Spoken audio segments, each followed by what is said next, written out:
after the game. Okay. You ever do that before? No. Never. Okay. I was saving it for It's a the good time to do it.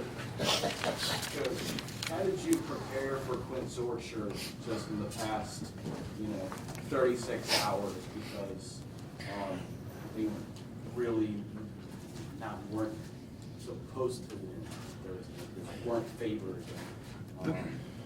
Just how did you prepare for them? The plan after Thursday, when we won, we're gonna watch the first half of the game, see what we got, and then the game was so competitive and it was a great game that guys looked up at me. I was sitting, a little above them. They said like this, so we couldn't leave. So we saw what they did, and what they did against an undefeated Wise team was just incredible, and I was scared, very, very scared. We were taking notes when we were watching them. I had my managers film the game. We got back. I stayed up till 3, going over and over, watching them play, and they are amazing. And they were amazing again tonight. I was sort of hoping that they couldn't have 2 games like that. Like, maybe they can just let up just a little after the huge upset, and they surely didn't. And they gave us everything they had, and they, somehow we won. I don't even know how we won. We won in overtime by 3. That's all I know. Were you kind of holding your breath there in the first half because they shot 23% from the floor, but it looks like they were getting some clean looks? Well, what our scouting report and our plan with the staff we made is Wise stayed in man the whole game, and they were being patient and stalling. Wise would come out and they'd get what they want, beating them off the dribble. So we wanted to go into our 3-2 zone to start. And at the beginning, it was pretty good. I mean, it was pretty good. But then they started getting the ball in the middle on us and getting easy looks. And then they're going to start, running the clock. So we went man, and, the whole second half, we went man. And basically. And then that changed it some. I mean, thank God we're bigger than them. We out-rebound them, only by 6, but we had some big-time rebounds when we needed it. I can't tell you how impressed I am with that team. You're down 2 with 12 seconds left in regulation. Take us through that huddle. LaQuill really wanted the ball. That we knew they were going to press up so the clock would run. So we got it, I believe, to Tyler. He reversed it to LaQuill. And he took it down the court, and is that when we got fouled a couple times? No, everything's like a blur right now. You're down 2. You called a timeout, inbounding the ball under your own bucket with 12 seconds left. Right, and we missed. I had to call another one. No, they kept hitting it out. They hit it out of bounds. Right. Let's see if you remember. So, I remember. What happened? When we started down, there was 28 seconds left. And I dribbled it up. Right. And that's when I passed it to T. Holley and we called a timeout. Yeah. And then we got an inbound and they hit it out 2 times in a row. And that's when it was 12 So seconds take it left. through. You can kind of get an ISO. You're driving to the bucket. I couldn't even tell you. I don't even remember. You just Took it. Something just in me. Yeah. And it went in. that was the longest end of fourth quarter and overtime of all of our lives, I'm sure. It was and then did we go up 7 in the overtime? And then they banked the 3s. And when were we That was up? regulation. We were up 5. That was with like 3 minutes left in regulation. Then we think we're good, right? We're Right, good, right, and we're right. pumping up the crowd. And Anthony had a dunk, and you think you're good, and then bang, bang, and it's just like we can't shake these guys, no matter They what. just wouldn't let us leave. They did not want to lose at all. All What kudos was to in them. mind when Johnny banks in that free? Oh, I said, what the heck? God, what is going on? I told the ref, I said they could shoot ref. He was like, That they was kind of just crazy. walked, like he just kept walking. Like, that was I a hard just discussion. thought like, I don't know. It was Something is going on here. It was, We like, It was like a we all movie. know, like, It was like a yeah, movie. like we all know that things never gonna be easy for us for some reason. So it was it always like, got to be. it was like it happened and we were surprised and it was like, oh, And our it's horrible typical. free throw Question, percentage. you shot better from the 4 than the foul line. Dang. And you had to make 4 shots at the end to do that. Oh, thank the Lord. Did you? Think about that. Well, when you're sitting there watching it, and you're seeing miss after miss, you're like, we're probably going to lose. I mean, when you miss that many free throws in a crucial game, you're scared to death. Now, when at the end there, he's knocking them down, thank the Lord, we escaped with a win. But, when you miss 10 for 23. Oh, dang. 10 for 23. And we really worked on them all week, too, so I promise you we did. LaQuill, you talked a little bit about the 4 free throws down the stretch to finally shake those guys, what that feeling was like. I just cleared my head, didn't think about nothing but a win. Just knock them down. That's all was going through my head.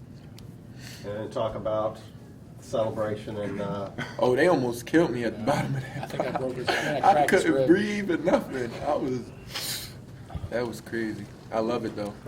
Tom, that was you with that steal at the end, wasn't it? Yeah. Okay, what happened on that? They were trying to. We were trying to press to make sure they couldn't get the ball down quick and get a shot up. And they had Coach P had me and Quill in the back, and they got it to number 2, and then Quill went up, and I saw the guy running behind me, so I knew if that guy was coming down, he was going to pass it. He was either gonna fake it and go by me and shoot, and probably make it, or I was going to get the steal. And luckily he threw it, and I was able to slap it out the air, get the steal, run the timeout, and win the game. Well, you haven't let go of that trophy since you sat down. Yeah, matter of fact, he took it out of his hands when he got it. What does that? What does that feel like?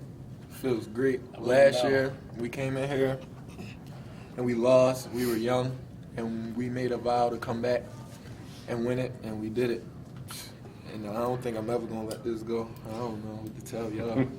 Tyler, you got your Clark Kent glasses on, so you're Superman. How did you feel about, you're the 6th man? It's like you accepted that role and you came in and really contributed. How do you, what goes through your mind as coming off the bench? Do you feel like you got a instant offense, you got to blend in, or what do you feel like that's got to happen? One, I'm wearing the glass because last time I was in here, I couldn't see anybody. But coming in, Coach P always tells me I could start on this team. But coming in, I know I'm the energy factor, just like last press conference. So when I come in, I look to make a difference, and probably I look to make a difference in the tempo of the game, and I look to change and attack the rim, because that's my style of play. Coach, what's this journey been like for you to get Perry Hall basketball on the map? It seems like a year and a half ago, nobody knew where Perry Hall was, and now you guys are sitting here right now. That's what I told the guys in the post-game speech in the locker room, that we went from the year before when Anthony, Tyler, and LaQuill were freshmen and James was on my varsity team as a sophomore. We were 8-15, and we struggled, and we weren't a team at all, and that's why we lost so many games. To bring those guys up as sophomores, to turn into a team last year and to continue the journey.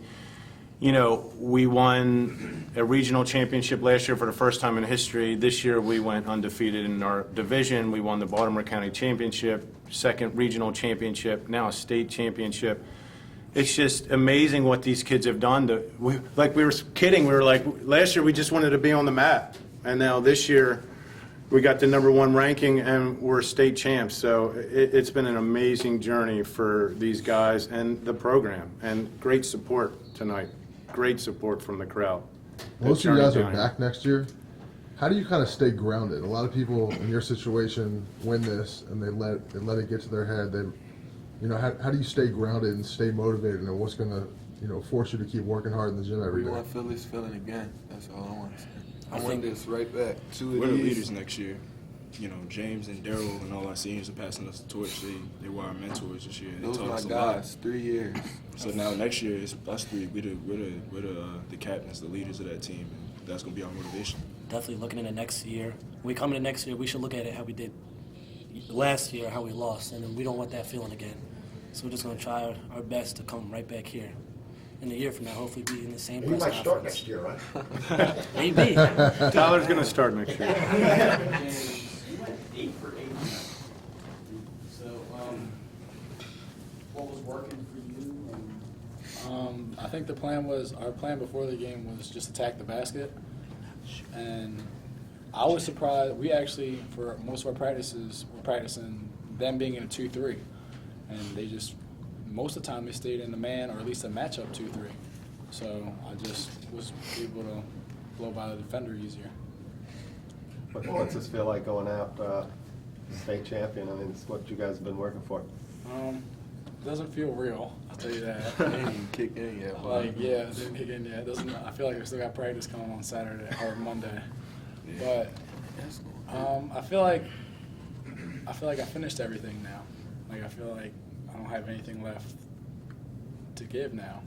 Like before last year we lost in the semis, and the year before we got put out first round against Catonsville. So now I guess I'm fulfilled.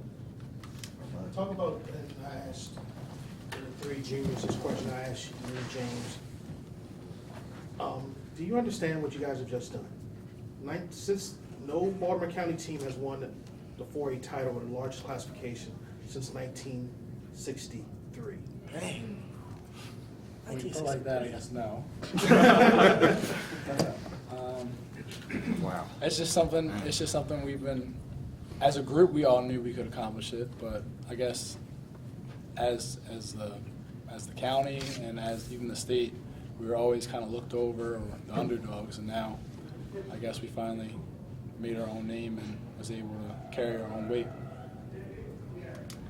I know this question was kind of asked, but I had to think you're probably expecting Wise, and you watch that game.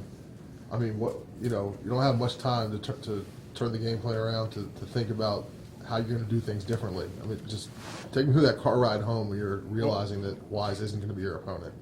We're sitting there watching that game, and I'm with my staff, and I'm like, I think I want Wise to win, because Wise is us, I believe, of the South, like matchups and sort of do the same thing and play tough man and athletic and length and shooters and just Quince Orchard just changed That wild everything, card factor.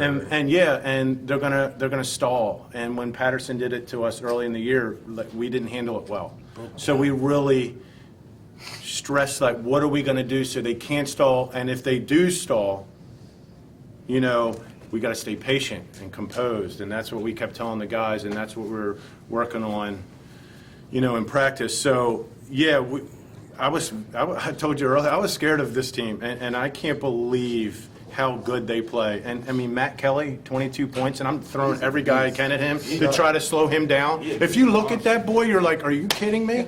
I mean, that kid, what year is he? He's a senior, but He's unbelievable. That was a typical game for him, to be honest with you. And yeah, and the other thing, like, we go down and watch Wise in the season because we think we might match. Like, we knew nothing. We knew nothing. You asked their coach in their press conference. I watched it. He didn't know anything about us, so it was sort of like a cram session. What are we going to do? We're very fortunate. We're very One more fortunate. question. Who idea was it to go play tag on the floor? It was like a group thing. Yeah, We always do that. That's just us. Like we just a bunch of goofballs. That's what we do. That's how we stay energized. That's just us. Even though you guys are fun, you're fun-loving kids. Talk about the maturity that you guys shown since that Patterson game, because I was there and I saw some things and I was like, I don't know if you guys could do what you just done. Talk about that game and just what you guys have shown since. That kind of opened our eyes. Like, that made us realize, all right, that made us, like, really put us in check and made us realize there's a time and a place to do certain things. We're not untouchable. Yeah, we thought we were invincible. I'm so glad. going I'm into so that game. glad Patterson came there. That was Dundalk probably and one beat of the us. best things that could happen to us at the time. Can't thank them enough for that because that's why we're here right now.